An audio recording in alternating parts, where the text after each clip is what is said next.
Now you have फिनॉक्साडाइन। अब फिनॉक्साडाइन है आपके पास, बहुत अच्छी चीज़ है आपके पास। अब आपने क्या किया, एसिडिफिकेशन, इसे कहते हैं एसिडिफिकेशन।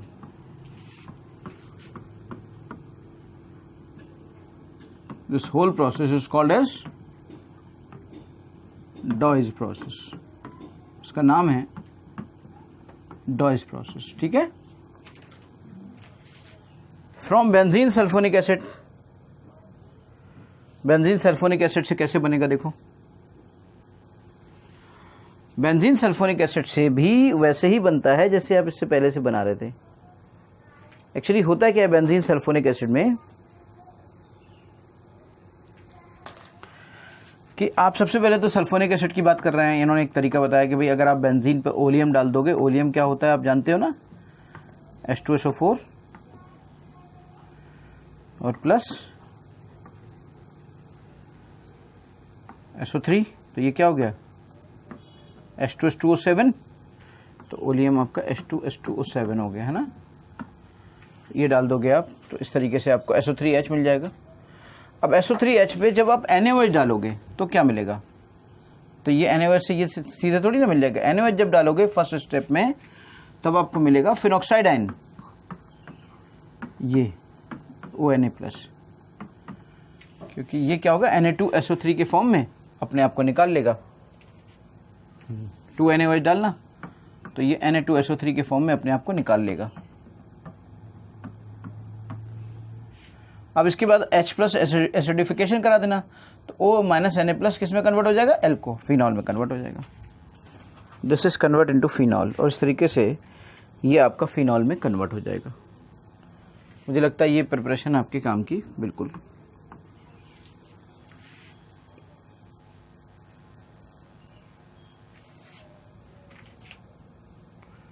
डायज़ोनियम सॉल्ट से हम कैसे बनाते हैं इस चीज़ को देख लेते हैं। इसकी पूरी मैकेनिज्म मैं आपको बता देता हूँ, how it is made it from this situation. देखिए यहाँ पर क्या है कि ये नाइट्रस एसिड आपका ऐसे है, इसे कहलाता है NaNO2+ HCl को हम नाइट्रस एसिड कहते हैं। अगर आप HNO2 कहना चाहो तो वैसे भी कह सकते हो, यानी कहीं पर अगर HNO2 लिखा हो या NaNO2+ HCl लिखा हो तो इसको आप डिफरेंट नहीं मानोगे, एक ही बात है। प्राइमरी अमीन जो एनिलीन होती है उससे हम ये बनाते हैं। कैसे बनती है ज़रा देखो, कैसे बनता है इसको हम देख लेते हैं। बहुत अच्छे रिएक्शंस हैं। देखो बेटा, सबसे पहले आपके पास है बेंजीन। अब बेंजीन का क्या करोगे आप, बेंजीन का आप कर दो नाइट्रेशन। नाइट्रेशन से क्या मिलेगा, नाइट्रेशन से मिलेगा NO2। NO2 के बाद क्या करो, NO2 के बाद कर दो SN/HCl, उसका है स्टेफन रिडक्शन, तो उससे मिलेगा ये NH2 एनिलीन। एनिलीन के बाद आप क्या कर दो NaNO2+ HCl या HNO2 कहीं पे लिखा हो तो समझ जाना, इससे मिलेगा तुम्हें डाइज़ोनियम सॉल्ट N2+Cl-। यहाँ HX होता तो N2+ Cl- ये होता डाइज़ोनियम सॉल्ट। अब ये डाइज़ोनियम सॉल्ट तुम्हें मिल गया। ये जो डाइज़ोनियम सॉल्ट है ये कैसा होता है, ये डाइज़ोनियम सॉल्ट ऐसा होता है, देखो N ट्रिपल ये प्लस और ये Cl-।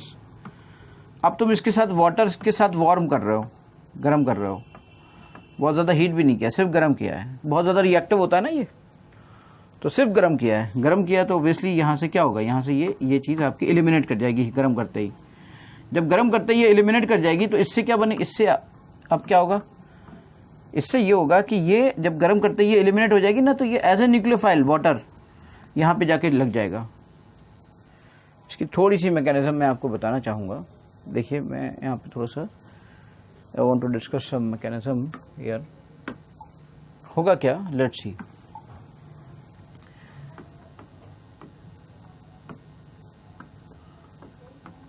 अब ये था तुम्हारा N2+,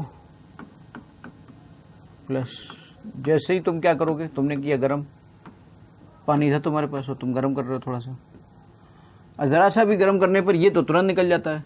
जब ये तुरंत निकल जाता है, जैसे ये निकलेगा ना वैसे ही तुम्हारा H2O यहाँ पे आके लग जाएगा, और Cl- पहले से था और नाइट्रोजन निकल ही चुकी थी। H2O जैसी लग जाएगा। आप जानते हो कि H2O में O जब भी होगा तो हाइड्रोजन अपनी कुर्बानी देगा और इस तरीके से ये OH बनेगा और यहाँ से जो H+ निकलेगा वो Cl- माइनस को पकड़कर HCl बना लेगा और ये आपका नाइट्रोजन रिलीज हो जाएगा।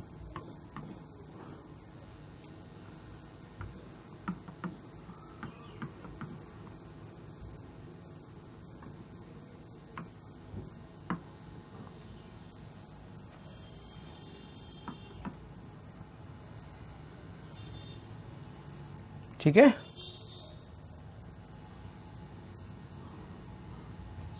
इस तरीके से ये फिनोल बन गया।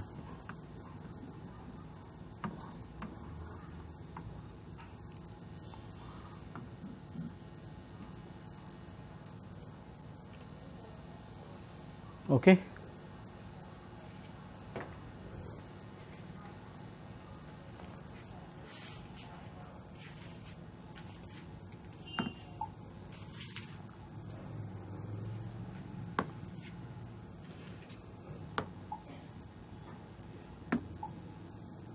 तो इसकी मैकेनिज्म मैंने आपको पूरी बता दी। चलिए अब हम बात करते हैं क्यूमीन की। क्यूमीन से कैसे होगा? What do mean by cumene? Cumene is basically isopropyl benzene.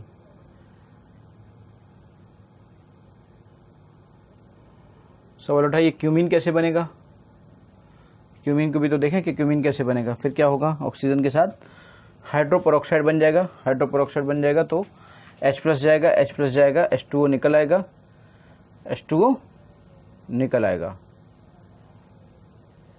Minus बन जाएगा, माइनस बन जाएगा तो यहाँ पे ये घूमेगा, घूमेगा तो ये बॉन्ड टूट जाएगा, बॉन्ड टूटेगा तो यहाँ प्लस आ जाएगा, प्लस आ जाएगा तो H2O चला जाएगा, H2O आ जाएगा तो H+ फिर निकल जाएगा। देखिए पूरी मैकेनिज्म मैं आपको इसकी बताऊंगा। Cu क्यूमीन का, क्योंकि सबसे पहले हम ये तो देख लें क्यूमीन कैसे बनती है भाई। क्या है ये cumene? This cumene is basically isopropyl benzene.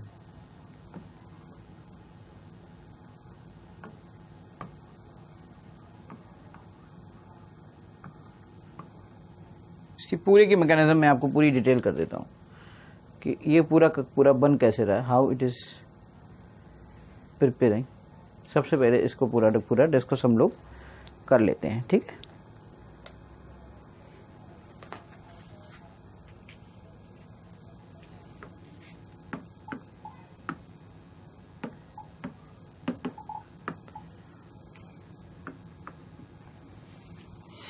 एक काम करते हैं, सबसे पहले क्यूमीन को बना लेते हैं। देखो हमारे पास एक बेंजीन के पास बेंजीन की रिएक्शन आप करा दीजिए। बेंजीन की आप रिएक्शन किससे कराएंगे? 3 कार्बन वाले से कराएंगे। तो 3 कार्बन वाला तो क्या, ये तो 2 3, हाँ 3 कार्बन वाला ही है, ऐसे कोई करा देते हैं। ये मान लीजिए आपने ले लिया CH2, ये मान लीजिए आपने ले लिया CH, ये आपने बना लिया CH3, ऐसे कोई ले लिया आपने। प्रोपीन ले लिया आपने, है ना। अब प्रोपीन से आप क्या करोगे? प्रोपीन से आप एक काम करो कि यहाँ पर 30% H3PO4 या कोई और ले लो जो भी हमें H+ दे सके। अब H+ दे देगा तो ये H+ जाकर इस डबल बॉन्ड पे बैठ जाएगा, इस डबल बॉन्ड पे बैठ जाएगा और इस तरीके से यहाँ पर CH3 और यहाँ प्लस जनरेट हो जाएगा और ये CH3 ऐसे आ जाएगा, है ना। स्टेबिलिटी के हिसाब से देखिए ऐसे ही तो होगा। फिर ये आपका जो कार्बोकैटायन है, ये कार्बोकैटायन किस पे जुड़ जाएगा? H की जगह पर। यहाँ से जो H होगा इस H की जगह पर ये वाला जुड़ जाएगा। जब इस H की जगह पे ये वाला जुड़ जाएगा तो क्या बनेगा? बेसिकली इस H की जगह पे जुड़ जाएगा तो यही तो बनेगा, CH3। ये आपका क्यूमीन बन गया, CH3 बिल्कुल सही। अब देखिए उसके बाद क्या हो रहा है? उसके बाद ऑक्सीजन के साथ रिएक्ट कराया जा रहा है, यानी कि ऑक्सीजन के साथ इसका रिएक्ट कराया जा रहा है, वो भी आपका 100 से 140 डिग्री सेंटीग्रेड के करीब। ऑक्सीजन के साथ रिएक्ट कराया जा रहा है और यहाँ पे टेम्परेचर नहीं दिया है, लेकिन आपका तकरीबन 95 से 135 डिग्री सेंटीग्रेड के करीब यहाँ पे कराया जाता है। 95 से 135 डिग्री सेंटीग्रेड के करीब कराया जाता है। फिर क्या होगा, फिर ये होगा कि ये जो O है ये तुम्हारा ऐसे तुम CH3 ऐसे दिखा दो, या तो ऐसे दिखा दो, ये O ऐसे आ जाएगा, ये O ऐसे आ जाएगा। चाहे डिस्चार्ज हो गया पेन, ठीक। अब O ऐसे आ गया भाई, ये हाइड्रोक्यूमीन हाइड्रोपेरोक्साइड बन गया। तो अभी तक अब हम यहाँ पे पहुँच गए कि ये क्यूमीन हाइड्रोपेरोक्साइड कैसे बना।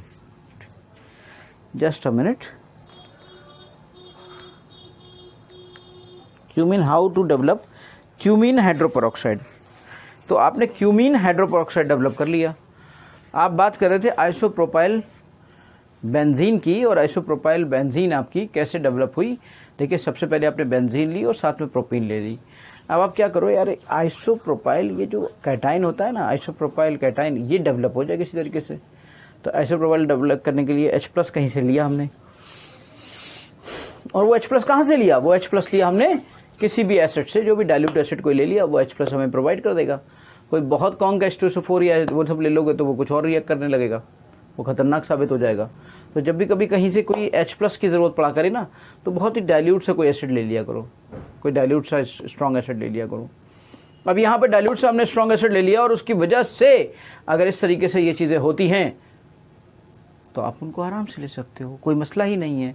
आपने वहाँ से H+ ले लिया, H+ सीधे जाके डबल बॉन्ड पे अटैच हो गया, डबल बॉन्ड पे अटैच होकर ट्रांजिशन एलिमेंट ट्रायंगल बना लेगा, फिर एक तरफ से इलेक्ट्रॉन डेंसिटी खींच लेगा और प्लस वहाँ आएगा जहाँ पर ज़्यादा स्टेबल होगा। ऑब्वियसली अगर इधर आएगा तो 1 डिग्री बनेगा, उधर आएगा तो 2 डिग्री बनेगा, तो 2 डिग्री बनना ज़्यादा प्रेफर करेगा। इस तरीके से मुझे मिलेगा आइसोप्रोपाइल कैटाइन। ये आइसोप्रोपाइल कैटाइन सीधे बेंजीन पर इलेक्ट्रोफिलिक सब्स्टिट्यूशन के ज़रिए, इससे पहले हम बहुत सारी चीज़ें करा चुके हैं, एल्काइलेशन इसे कहेंगे हम, और ये एल्काइलेशन करेगा और वहाँ पर जाकर लग जाएगा। इस तरीके से हमें जो मिलेगा वो होगा आइसोप्रोपाइल बेंजीन, जिसका नाम होगा जनरल क्यूमीन। इसके बाद हम बात करेंगे उसके ऑक्सीजन के साथ, और हाई टेम्परेचर पर ऑक्सीजन उसको देते हैं, उसके साथ रिएक्ट कराते हैं या उस चैम्बर से गुजारते हैं, तो उस सिचुएशन में वो बन जाएगा पेरोक्साइड। पेरोक्साइड बन गया भाई। पेरोक्साइड को आप क्या करो, आप बस इतना कर लो, एसिडिक हाइड्रोलिसिस करा दो पेरोक्साइड की, यानी कि इसका रीज़न ये एसिडिक हाइड्रोलिसिस आप पेरोक्साइड की करा दो, बस इतना कर दो। अच्छा, एसिडिक हाइड्रोलिसिस पेरोक्साइड की करा दो, बस इतना कर दो। अब आप समझो ज़रा, वाटर के साथ एसिडिक हाइड्रोलिसिस करा दो, बस इतना कर दो। ठीक है भाई, कर देते हैं, देखते हैं उसके आगे क्या होगा। H+ वहाँ जाएगा, H2O के फॉर्म में निकलेगा, तो ये आपका प्लस आएगा ऑक्सीजन पे, फिर प्लस आया, वो इस बात के बर्दाश्त नहीं कर पाएगा, बगल के बॉन्ड को तोड़ लेगा, और इस तरीके से इस यहाँ पर एक प्लस जनरेट हो जाएगा। ठीक है, चलिए हम इसमें कार्बोकैटायन को डेवलप करते हैं, इसकी मैकेनिज्म को देखते हैं इसकी मैकेनिज्म को।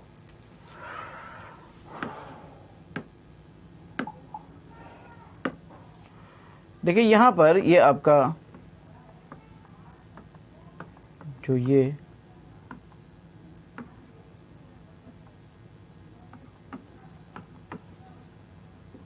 आपने बना लिया है। अब ये क्या करेगा, H+ यहाँ से आके इस पे लग जाएगा। इस तरीके से ये आपको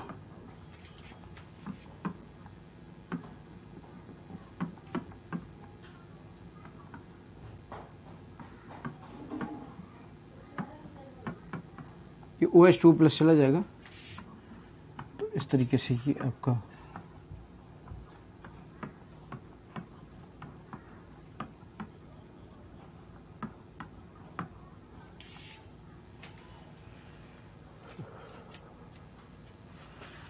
प्लस यहाँ पे छोड़ते हुए, इसको तो निकलना ही पड़ेगा, तो ये प्लस छोड़ते हुए निकल जाएगा। ये बॉन्ड को यहाँ से तोड़ देगा, अगर बॉन्ड को यहाँ तोड़ देगा, मगर यहाँ पर आपके जो लोन पेयर थे उसकी वजह से यहाँ पर प्लस आ जाएगा। तो यार ये तो बड़ा ही अनस्टेबल हो गया, हाईली अनस्टेबल हो गया, तो इसको इस बॉन्ड को तोड़ना पड़ेगा। और फाइनली ये आपका इस तरीके से, जैसे ही इस पर प्लस आएगा ना, वैसे ही इस पे जाके वो वाटर मॉलिक्यूल जुड़ जाएगा, और वो CH3 वैसे ही जैसे इस पे प्लस आएगा, ऐसे जैसे ये टूटा प्लस आया, प्लस आते ही वाटर मॉलिक्यूल जो था वो आके जुड़ गया और वाटर मॉलिक्यूल आके जुड़ जाएगा। देखिए ये स्ट्रिक्टली रेस्ट्रिक्टेड है कि मैं उसको बोर्ड पे लिख कर नहीं दिखा सकता। मैं बोर्ड पे अगर ऐसे लिख दूंगा ना तो समझो जितनी देर मैं इस बोर्ड पे ऐसे लिख रहा हूँ ना वो प्लस उतनी देर भी नहीं स्टेबल होता है। तो इसलिए ये मना किया जाता है कि ऐसे भी मत लिखो, लेकिन एक्चुअली वो बनता है और बनते ही दूसरी चीज़ उस पर आ जाती है। इसलिए मैं इसे कहता हूँ ट्रांजिएंट। तो मजबूरी थी इसलिए इसे यहाँ ना लिखकर सीधे मैंने इसे ऐड करा दिया और इस तरीके से जितनी देर के लिए आप यहाँ से H है, ये H है, ये प्लस है, तो क्या होगा अल्टीमेटली ये प्लस के फॉर्म में निकल जाएगा और ये आपका वाटर बन जाएगा, ये आपका फिनॉल बन जाएगा। इस तरीके से मैंने फिनॉल की पूरी मैकेनिज्म आपको बता दी कि क्यूमीन से ये कैसे बन रहा होगा, how it is prepared from the cumene, cumene से इसको हम कैसे डेवलप कर रहे हैं, है ना। फिर से एक बार ध्यान से देख लीजिए इससे पहले कि मैं नेक्स्ट स्टेप पे पहुंचूं। मेरा नेक्स्ट स्टेप है फ्रॉम बेंजीन, क्यूमीन से हमने बना लिया, एनिलीन से हमने बना लिया, ट्राइजोनियम सॉल्ट से बना लिया, बेंजीन सल्फोनिक एसिड से बना लिया,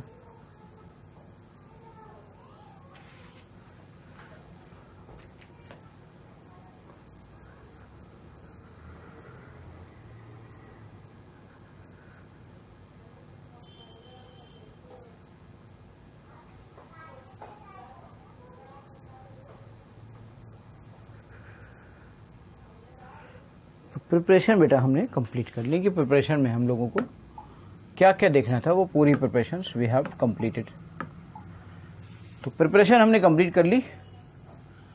अब हम प्रिपरेशन के बाद हम किस पे आएंगे, फिजिकल प्रॉपर्टीज़ पे। उसके बाद किस पे आएंगे, केमिकल प्रॉपर्टीज़ पे। फिजिकल प्रॉपर्टीज़ का डिस्कशन और कर लेते हैं, केमिकल प्रॉपर्टीज़ का डिस्कशन कर लेते हैं। इस लेक्चर में हमें पूरा फिनॉल ख़त्म करना है और ईथर की शुरुआत भी करनी है। तो पूरा फिनॉल फिनिश करना है।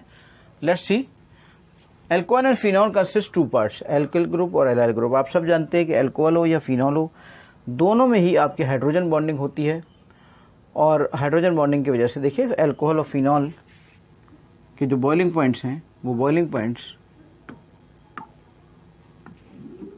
Increase with in the number of carbon atoms. जैसे जैसे कार्बन एटम्स बनते जाएंगे क्योंकि वैन डर वाल्स फोर्स बढ़ता जा रहा है।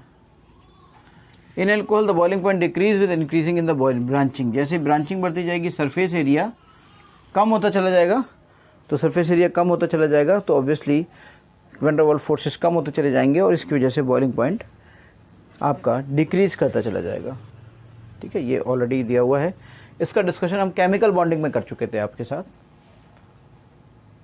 OH group and phenol involved in the intermolecular hydrogen bonding and this intermolecular hydrogen bonding में देखिए यहाँ पर इतनी ज़बरदस्त intermolecular hydrogen bonding है इन सब में, और ROH और फिनॉल में दोनों में आपस में भी intermolecular hydrogen bonding है।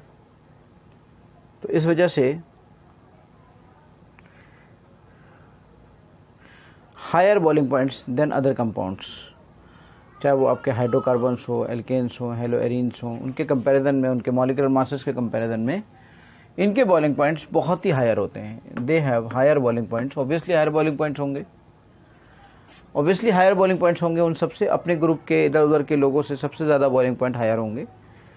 तो नॉर्मल सी बातें हैं, नॉर्मल से पॉइंट हैं। और जैसे यहीं देख लीजिए, इन्होंने बताया कि भाई अगर आप इथेनॉल लेते हैं, अगर आप ईथर लेते हैं, अगर आप प्रोपेन लेते हैं तो सबसे ज़्यादा बॉइलिंग पॉइंट इसी का होगा। और इसमें कोई बात नहीं है, हाइड्रोजन बॉन्डिंग का डिस्कशन हम केमिकल बॉन्डिंग में बहुत ज़्यादा कर चुके हैं और ये बातें आप लोगों को बहुत अच्छे से क्लियर हैं कि भैया यहाँ पर होता क्या है कि हाइड्रोजन बॉन्डिंग होगी जिसकी वजह से हायर बॉइलिंग पॉइंट्स मिलेंगे आपको। सॉल्युबिलिटी की बात करें तो सॉल्युबिलिटी ऑब्वियसली सॉल्युबिलिटी का हाइड्रोजन बॉन्डिंग के साथ सीधा सीधा रिलेशन है। अगर जिससे एल्कोहल और फिनॉल वाटर में बहुत ही अच्छे से सॉल्युबल होते हैं, क्योंकि वाटर में उनकी सॉल्युबिलिटी इसलिए बड़ी होती है क्योंकि वहाँ पर हाइड्रोजन बॉन्डिंग बहुत अच्छी हो रही होती है। लेकिन वाटर की सॉल्युबिलिटी का डिस्कशन पहले भी अल्कोहल के केस में कर चुका हूँ, फिर भी मैं आपको बता रहा हूँ कि यहाँ पर भी आपको ये देखने को मिलेगा कि जैसे जैसे आर ग्रुप बढ़ता चला जाएगा वैसे वैसे इस वाटर के साथ सॉल्युबिलिटी कम होती चली जाएगी, या जैसे जैसे ब्रांचिंग बढ़ती चली जाएगी वैसे वैसे सॉल्युबिलिटी कम होती चली जाएगी।